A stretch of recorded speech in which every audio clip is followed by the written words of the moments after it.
ಆಯ್ತಾನೆ ಬರ್ತೈತೆ. ನನ್ನ ಒಳಗಡೆಯಿಂದ ನಂಗೆ ಹೆಂಗಾಯ್ತೈತೆ ಅಂತ ನನಗೂ ಗೊತ್ತಿಲ್ಲ.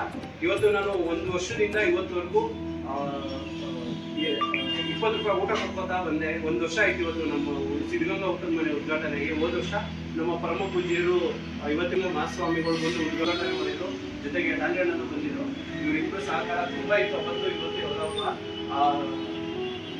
ಇವತ್ತು ಇವತ್ತು ಇಲ್ಲಿಗೆ ಇವತ್ತು 1 ವರ್ಷದ ಕಾರ್ಯಕ್ರಮ. ಇವತ್ತು ಇದಕ್ಕೆ ಮುಖ್ಯ ಅತಿಥಿಗಳಾಗಿ ನಮಗೆ ಒಂಥರ ಅವ್ರ ಬದುಕು ಇನ್ಸ್ಪಿರೇಷನ್ನು ಅವರು ಅನಿಲ್ ಮುಂಟು ಸರ್ ಅವರು ಬಂದವ್ರೆ.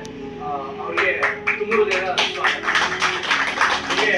ಇಲ್ಲೆಲ್ಲ ತುಂಬ ಜನ ಎಲ್ಲ ನನ್ನ ಅಣ್ಣಂದ್ರು ನನ್ನ ಬೆಳೆಸಿರೋರೆಲ್ಲ ಇಲ್ಲಿರೋರೆಲ್ಲರೂ ನನ್ನ ಬೆಳೆಸಿರೋರೆ.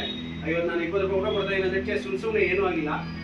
ಹೇಳ್ಬೇಕಂದ್ರೆ ಇದು ಹಿಂದೂ ಮಾಡಿರೋನೆ, ಹಿಂದೂ ಧರ್ಮದಲ್ಲಿ ಹುಟ್ಟಿರೋನೆ ಮಾಡಿರೋದ್ರು. ಇಲ್ಲಿ ತುಂಬಾ ಮುಸ್ಲಿಂ ಅವರೇ ತುಂಬಾ ಹೆಲ್ಪ್ ಮಾಡ್ತಾರೆ. ಅದ್ರಲ್ಲಿ ನನ್ನ ತಮ್ಮ, ನನ್ನ ಚೋಟು, ಬೆಳೆದಿದ್ರೆ ಅವನೇ ಕಾರಣ. ನಮ್ಮ ಅಪ್ಪ ಅಮ್ಮದ್ಮೇಲೆ ನನ್ನ ಬದುಕಿಗೆ ಅವನೇ, ಇನ್ಯಾರಿಲ್ಲ. ಅದು ಯಾಕೋ ಬಿಟ್ಟು ಹೋಗ್ತಿದ್ದ.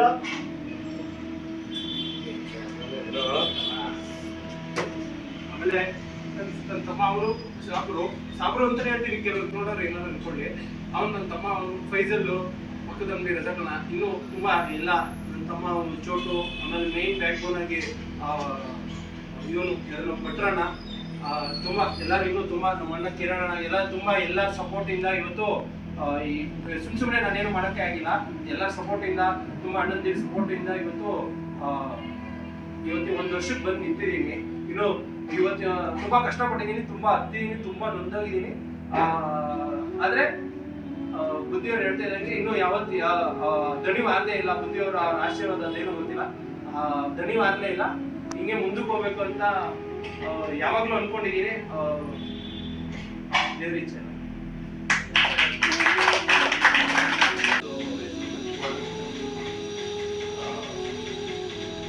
ಲಕ್ಷ್ಮಣ ಎನ್ನುವುದು ಬಹಳ ಸೊಫಿಸ್ಟಿಕೇಟೆಡ್ ಹೆಸರು. ಕಲ್ಲು ಎನ್ನುವುದು ಮಗುವಿಗೆ ಹೇಳ್ತಾರೆ. ಅವರ ಮಾತುಗಳನ್ನು ಕೇಳಿದ ನಂತರ ನನಗೆ ಅನಿಸುತ್ತೆ ಅವರಲ್ಲಿ ಒಂದು ಮಗು ಇನ್ನೂ ಇದೆ. ಮನುಷ್ಯ ದೊಡ್ಡದಾಗಿ ಬೆಳೀತಾ ಇದ್ದಾಗೆ ತನ್ನ ಮಗುತನವನ್ನು ಕಳ್ಕೊಳ್ತಾರೆ. ನಾವು ಯಾರು ಕೊನೆಯವರೆಗೆ ಮಗುವಾಗೆ ಉಳಿತಾರೆ ಅವರು ಒಳ್ಳೆಯ ಮನುಷ್ಯರಂತ. ಇದರಿಂದ ನಲ್ಲುವರು ಆ ಒಳಗಿನ ಮಗುತನ ಏನಿದೆ ಅದನ್ನು ಚಿರಕಾಲ ಉಳಿಸ್ಕೊಳ್ಳಿ ಅವರು. ನನಗೆ ಅದರ ಒಳ್ಳೆಯ ಮನುಷ್ಯ ಅಂತ ಅನಿಸ್ಕೊಳ್ಳಿಕ್ಕೆ ಬಹಳ ಕಷ್ಟ. ಒಳ್ಳೆಯ ಮನುಷ್ಯನಾಗಿ ಆಗುವುದು ಬಹಳ ಕಷ್ಟ. ಅದು ವಿದ್ಯೆಯಿಂದಲೂ ಬರುವುದಿಲ್ಲ, ದುಡ್ಡಿನಿಂದಲೂ ಬರುವುದಿಲ್ಲ, ಇದರಿಂದ ದೊಡ್ಡ ದೊಡ್ಡವರ ಪರಿಚಯದಿಂದಲೂ ಬರುವುದಿಲ್ಲ. ಅದು ನಮ್ಮ ಒಳಗಡೆ ಹುಟ್ಟುತ್ತದೆ. ಒಳ್ಳೆಯ ಮನುಷ್ಯನಾಗುವುದಂದ್ರೆ ಬಹಳ ಸರಳವಾದದ್ದು. ಉಳಿದವರಿಗೂ ಕೂಡ ಒಳ್ಳೇದಾಗ್ಲಿ ಅಂತ ನಮ್ಮ ಹೃದಯಪೂರ್ವಕವಾಗಿ ಆಶಿಸಿ ಎಲ್ರಿಗೂ ಒಳ್ಳೇದಾಗ್ಲಿ. ಅದಕ್ಕಾಗಿ ಬಹಳ ದೊಡ್ಡ ಡಬಲ್ ಗ್ರಾಜುಯೇಷನ್ ಆಗ್ಬೇಕಾಗಿಲ್ಲ, ಅದಾನಿ ಅಂಬಾನಿನೂ ಆಗ್ಬೇಕಾಗಿಲ್ಲ. ಅದು ಆಗುದು ಕಷ್ಟ. ಅದಾನಿ ಅಂಬಾನಿಗಳನ್ನು ನಾವು ಒಳ್ಳೆ ಮನುಷ್ಯರನ್ನು ಹೇಳಿಕ್ಕಾಗಲಿಲ್ಲ. ಬಹಳ ದುಡ್ಡು ಮಾಡಿದವರನ್ನು ಒಳ್ಳೆ ಮನುಷ್ಯರನ್ನು ಹೇಳಿಕ್ಕಾಗಲಿಲ್ಲ. ಅಂದ್ರೆ ಲಲ್ಲು ಅವರು ನಿಮ್ಮ ಇಷ್ಟೊಂದು ಸ್ನೇಹಿತರು ಅವರು ಬಹಳ ಭಾವುಕರಾದರು. ಅವರ ಜೀವನವನ್ನ ನೆನೆಸಿಕೊಂಡಾಗ ಸೂಕ್ಷ್ಮಮತಿಗಳಾಗಿದ್ದಾರೆ. ನಾವು ಸೂಕ್ಷ್ಮತೆಯನ್ನು ಕಳ್ಕೊಳ್ತೇವೆ ಜಗತ್ತಲ್ಲಿ.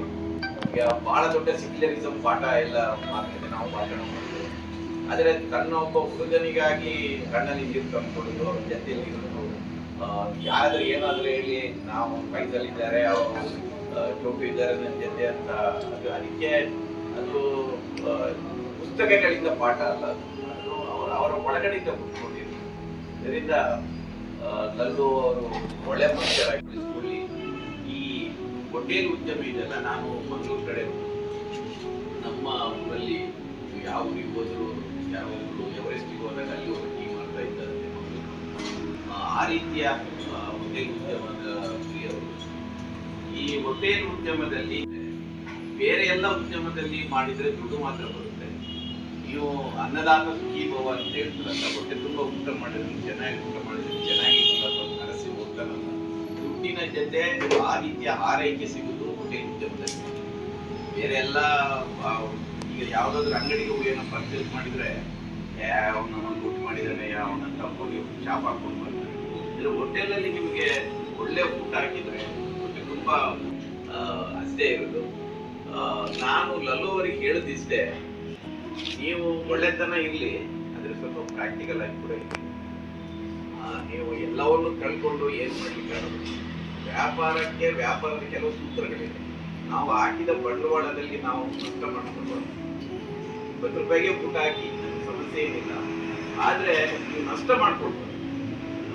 ನೀವು ಈ ಸಣ್ಣ ಹೋಟೆಲಲ್ಲಿ ನಾನು ಇಡೀ ಬದುಕು ಕಳೀತೇನಲ್ಲ, ಒಂದೊಂದು ದಿನ ನೀವೊಂದು 5 ಸ್ಟಾರ್ ಹೋಟೆಲ್ ಇದು ಬಹಳ ಕನಸಲ್ಲ.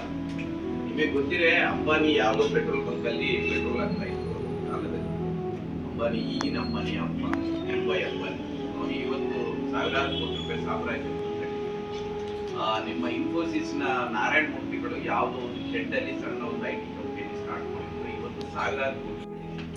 ಅದರಿಂದ ನೀವು ನಾನು 20 ರೂಪಾಯಿ ಊಟ ಹಾಕ್ತೇನೆ, ಇಲ್ಲೇ ನಾನು ಬಂದು ಕಳೀತೇನೆ ಅಂತ ದಯವಿಟ್ಟು ಇಟ್ಕೊಬೇಡಿ. ಕನಸು ಕಾಣಬೇಕು, ಮಹತ್ವಾಕಾಂಕ್ಷೆ ಇರಬೇಕು, ಬದ್ಧತೆನೂ ಇರಬೇಕು, ನಿಷ್ಠೆನೂ ಇರಬೇಕು. ಅದೆಲ್ಲವೂ ನಿಮ್ಮಲ್ಲಿದೆ. ಸ್ವಲ್ಪ ಒಂದು ಮಹತ್ವಾಕಾಂಕ್ಷೆ ಕಟ್ಕೊಳ್ಳಿ, ಕನಸನ್ನು ಕಟ್ಕೊಳ್ಳಿ, ದುಡ್ಡು ಮಾಡಿ. ಸ್ವಲ್ಪ ದುಡ್ಡು ಅಂದ್ರೆ ಯಾರ ತಲೆ ಹೊಡೆದಲ್ಲ, ನಾಕೆ ದುಡ್ಡು ಮಾಡ್ಬೋದು ಮಾಡಿ. ನಿಮ್ಮ ಸ್ನೇಹಿತರ ಬಳಗ ಇನ್ನಷ್ಟು ವಿಸ್ತರಿಸಲಿ. ನಿಮ್ಮ ಈ ಬದ್ಧತೆ, ನಿಮ್ಮ ಜನರ ಮೇಲಿನ ಪ್ರೀತಿ ಹೆಚ್ಚಾಗಲಿ. ಯಾವತ್ತೂ ಕೂಡ ಈ ಹಸಿವು ಮತ್ತು ಅವಮಾನ ಇದೆಲ್ಲರೂ ಬದುಕಿನಲ್ಲಿ ಕಲಿಸುವ ಪಾಠ ಬೇರೆ ಯಾವ ವಿಶ್ವವಿದ್ಯಾಲಯಗಳು ಕಲಿಸಿಲ್ಲ. ಬಹುಶಃ ಅಂತ ಅವಮಾನಗಳನ್ನ, ಹಸಿವನ್ನು ಅವರು ಅನುಭವಿಸಿರ್ಬೇಕು. ಇಡೀ ಸುತ್ತಲ ನೋಡಿದ್ದಾನೆ. ಇದರಿಂದ ಒಳ್ಳೆಯ ತರದ ಒಂದು ವಾತಾವರಣದಲ್ಲಿ ಒಂದು ಕಳೆದೆ ಅಂತ ನನಗೆ ಬಹಳ ಖುಷಿ ಆಗಿದೆ. ವಿಡಿಯೋದಲ್ಲಿ ಹೇಳ್ಬೇಕಾಯ್ತು ಇನ್ನೊಂದು, ಇವತ್ತು ಈ ಕಾರ್ಯಕ್ರಮ ಮಾಡ್ತಾನೆ ಇರಲಿಲ್ಲ, ಹೇಳಲ್ಲ, ತುಂಬಾ ಕಮಿಟ್ಮೆಂಟ್ ಜಾಸ್ತಿ ಆಗ್ಬಿಟ್ಟೈತೆ. ಅಂದ್ರೆ ಸಾಲ ಅನ್ನೋದು ಸುಮ್ಮನೆ ಐತಲ್ಲ, ಅದೇ ಈ ಊಟ ಕೊಡ್ತಾ ಇರೋದ್ರಲ್ಲಿ ಏನು ಸಾಲ ಐತಲ್ಲ, ಜೋಬಲ್ಲಿ ಉಳಿತಲ್ಲ, ಸಾಲನೂ ಐತಲ್ಲ, ಹಂಗೈತೆ. ಈ ಕಾರ್ಯಕ್ರಮ ಇವತ್ತು ಏನು ಮಾಡ್ತಾ ಇರಲಿಲ್ಲ, ತುಂಬಾ ಪರಿಸ್ಥಿತಿ ಸರಿ ಇರಲಿಲ್ಲ. ಇವತ್ತು ಕಾರ್ಯಕ್ರಮ ಮಾಡೋಕ್ಕೆ ಮುಖ್ಯ ಕಾರಣ ನಮ್ಮ ದಾಯಾರಣ ಅವರೇ. ಒಂಥರ ನನಗೆ ದುಡ್ಡು ಬೇಕು ಒಂಥರ ಪ್ರತಿ ವಿಚಾರ ಆಗಲಿ ಅವರು ಹೆಂಗೆ ಹೇಳ್ತಾರೆ ಅಂದ್ರೆ ತಾಯಿಗೆ ಮಗು ಹೇಳ್ದಂಗೆ ಹೇಳ್ತಾರೆ. ಆದ್ರೂ ನನ್ನ ಮಾತು ಅವ್ರು ಕೇಳ್ತಾರೆ ಹೊರತು ಅವ್ರ ಮಾತು ನಾನು ಕೇಳ್ತೀನಿ ಅಂತ ನನ್ಗೆ ಇವತ್ತವರೆಗೂ ಅನಿಸೇ ಇಲ್ಲ. ಒಬ್ಬ ನಾನೇನು ಹೇಳ್ತೀನಿ ಅದನ್ನ ಅವರೇ ಕೇಳ್ತಾರೆ. ಅವರೇ ಇವತ್ತು ಈ ಕಾರ್ಯಕ್ರಮ ನಡೆಯಕ್ಕೆ ಇದೊಂದೇ ಅಂತಲ್ಲ, ಎಷ್ಟೊಂದು ಬ್ರದರ್ ಬೇಡ ಸಾಕು, ಇನ್ನಾದ್ರೂ ಒಂಚೂರು ಜೀವನ ಕಟ್ಕೊಳ್ಳಿ ಬ್ರದರ್, ಇನ್ನು ಸಾಕು, ಇವತ್ತು ಇನ್ನಾದ್ರೂ ಜೀವನ ಕಟ್ಕೊಳ್ಳಿ ಬ್ರದರ್, ಎಷ್ಟು ಸಲ ಹೇಳ್ಬಿಟ್ಟವ್ರು. ಬರೀ ಎಷ್ಟೊಂದು ಜನ ಹೇಳೋರೆ, ಬುದ್ಧಿ ಹೇಳಿಲ್ಲ ಅಂತಲ್ಲ, ಆದ್ರೆ ಬುದ್ಧಿ ಜೊತೆಗೆ ದಾರಿನೂ ತೋರಿಸ್ತವ್ರೆ. ಒಂಥರ ಅವರು ನನ್ನ ದೊಡ್ಡ ಶಕ್ತಿ. ಅವರು ಬದುಕಲ್ಲಿ ನಾನು ಯಾವತ್ತೂ ಮರೆಯೋದು ಮರ್ಕೊಳಕ್ಕಾಗಲ್ಲ. ಯಾಕಂದ್ರೆ ಸಂಬಂಧಗಳು ಎಷ್ಟೊಂದು ಜನ ಹೋಯ್ತಾ ಇರ್ತವೆ, ಬರ್ತಾ ಇರ್ತವೆ. ಆದ್ರೆ ಕೆಲವು ಹೋದ್ರೂ ಪರವಾಗಿಲ್ಲ, ಬಿಟ್ಟೋದ್ರು ಕೂಡ ನೆನ್ಸ್ಕೊಂಡಿರ್ತಾವೆ ಮನಸ್ಸು ಒಳಗಡೆ. ಅದು ನಮ್ಗೆ ಸುನಿಲ್ ಅಣ್ಣ, ತುಂಬಾ ಥ್ಯಾಂಕ್ಸ್ ಅಣ್ಣ.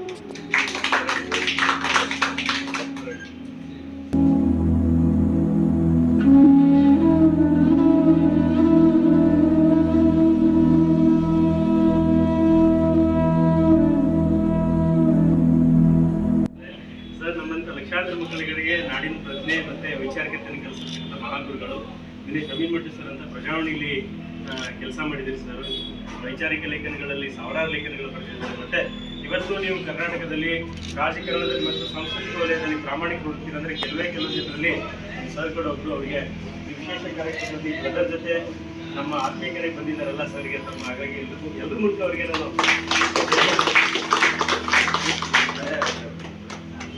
ಒಂದು ಹೇಳ್ಬೇಕು ಸರ್ ಬಗ್ಗೆ. ಯಾರು ನಕ್ಸಲೈಟ್ಸ್ ಇದ್ರು ಅಂದ್ರೆ ಇದ್ರು ಸಮಾಜ ಇದ್ರು, ಒಂದು ಕರ್ಕೊಂಡ್ಬಂದು ಒಂದು ಹೊಸ ಬದುಕು ಕಟ್ಕೊಟ್ಟಿದ್ದಾರೆ. ಸುಮಾರು ಗೊತ್ತಿರೋ ಪ್ರಕಾರ 53 ಜನಕ್ಕೆ ಮೇಲೆ ನಂಬರ್ ಗೊತ್ತಿಲ್ಲ ಸರಿ. ಸೊ ಅವ್ರಿಗೆಲ್ಲ ಕರ್ಕೊಂಡ್ಬಂದು ಅವ್ರನ್ನ ರಿಫಾರ್ಮ್ ಮಾಡಿ ಅವ್ರಿಗೊಂದು ಹೊಸ ಬಾಳ್ವೆ ಕಟ್ಕೊಟ್ಟು ತುಂಬಾ ಇದು ಮಾಡಿದ್ದಾರೆ. ತುಂಬಾ ಜನಕ್ಕೆ ಅವರು ಸ್ಫೂರ್ತಿಯಾಗಿ ಇದು ಮಾಡ್ತಾ ಇದ್ದಾರೆ. ಅವ್ರ ಜೊತೆ ವರ್ಕ್ ಮಾಡಿದ್ದೀವಿ ಮುಂಚೆ. ನಮ್ಮ ಅದೃಷ್ಟ 18, 17, 18, 19 ವರ್ಕ್ ಮಾಡಿದ್ದೀವಿ.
ಯಾರು ಯಾರು ಅವ್ರನ್ನ ಕೈ ಬಿಟ್ಟಿಲ್ಲ. ಬುದ್ಧಿಯವರೇ ನಮ್ಮೆಲ್ಲೂ ಅವ್ರನ್ನ ಕೈ ಬಿಡಬೇಡಿ. ಅವ್ರು ಒಳ್ಳೆ ಕಾರ್ಯ ಮುಂದುವರಿಸಲಿ. ತಾಯಿ ಚಾಮುಂಡೇಶ್ವರಿ ನಮ್ಮೆಲ್ಲೂ ಅವ್ರನ್ನ ಹರಿಸಲಿ. ಈ ಮೊದಲನೇ ವರ್ಷ ಇನ್ನು 100ನೇ ವರ್ಷ ಆಗಲಿ, ಎಲ್ಲರೂ ಇನ್ನೂ ದೊಡ್ಡದಾಗಿ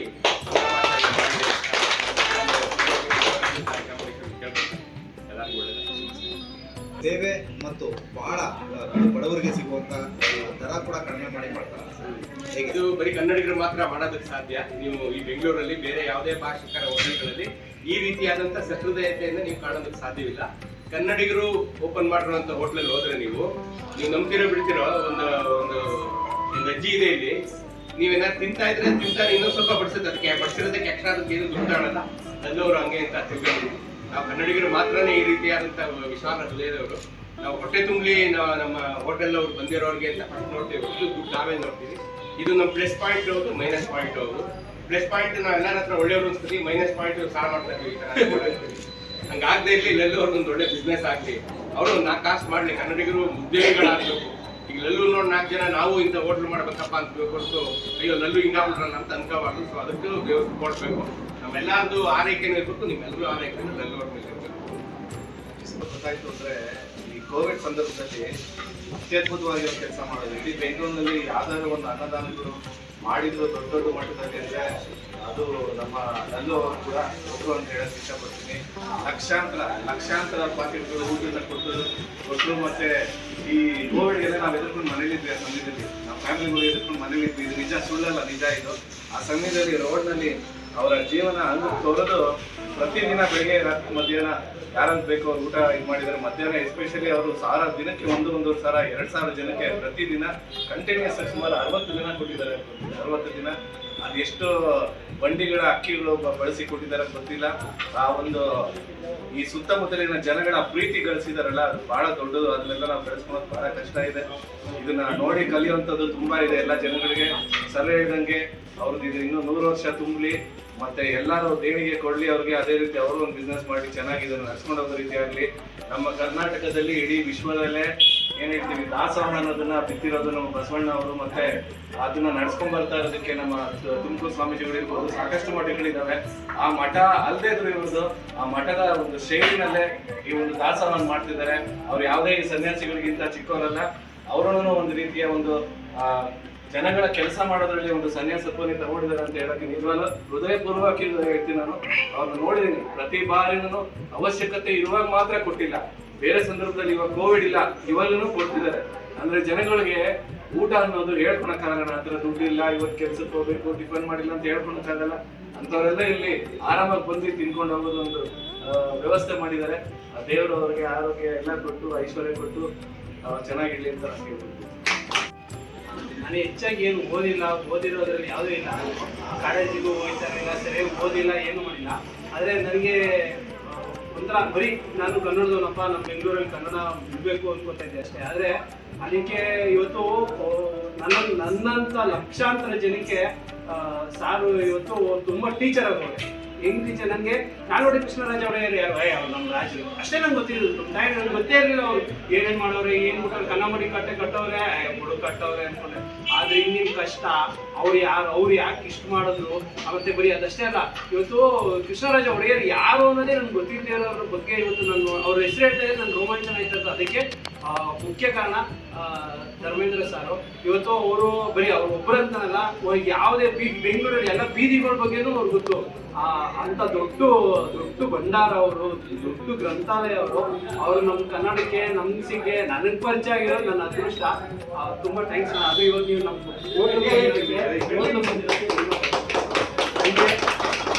ಅಣ್ಣ ಹೇಳಿದ್ರು, ಎದೆ ಮುತ್ಕೊಂಡು ಹೇಳಿದ್ರು ನನ್ನ ತಮ್ಮ ಅಂತ ಜ್ಞಾನ ಮತೋಣ. ನನಗೂ ಅಷ್ಟೇ ಅವ್ರ ಅಣ್ಣ, ಒಂಥರ ನನ್ನ ಗುರುಗಳು. ನನಗೂ ಒಂಥರ ಕನ್ನಡದ ಬಗ್ಗೆ ಎಲ್ಲೋ ಓಟ ಆಗಿದೆ. ಸುಮ್ಮನೆ ಕನ್ನಡ ಹಂಗೆ ಮಾಡಬೇಕು, ಹಿಂಗೆ ಮಾಡ್ತಾ ಅನ್ಕೋತಾ ಇದೆ ಅಷ್ಟೇ. ನಮ್ಮ ಬೀದಿಗೆ ಮಾತ್ರ ಮಾಡ್ತಾ ಇದ್ದೆ. ಅದನ್ನ ಪರಿಪಕ್ವವಾಗಿ ಮಾಡಬೇಕು, ಹಿಂಗೆ ಮಾಡ್ಬೋದು, ಹಂಗೆ ಮಾಡ್ಬೋದು ಅಂತ ದೂರಿಂದ ಗುರುಗಳ ಥರ ಫುಲ್ಲು ನನಗೆ ಪೂರ್ತಿ ಪ್ರೋತ್ಸಾಹಿಸಿ ಹೇಳ್ಕೊಟ್ಟ ನಮ್ಮ ಗುರುಗಳು, ನಮ್ಮ ಅಣ್ಣ ಜ್ಞಾನ ಮತೋಣಂತೂ ತುಂಬ ಥ್ಯಾಂಕ್ಸ್ ಅಣ್ಣ. ಇದು ಹಿಂಗೆ ನನ್ನ ಮೇಲೆ ಆಶೀರ್ವಾದ ಹಿಂಗೆ ಎಲ್ಲ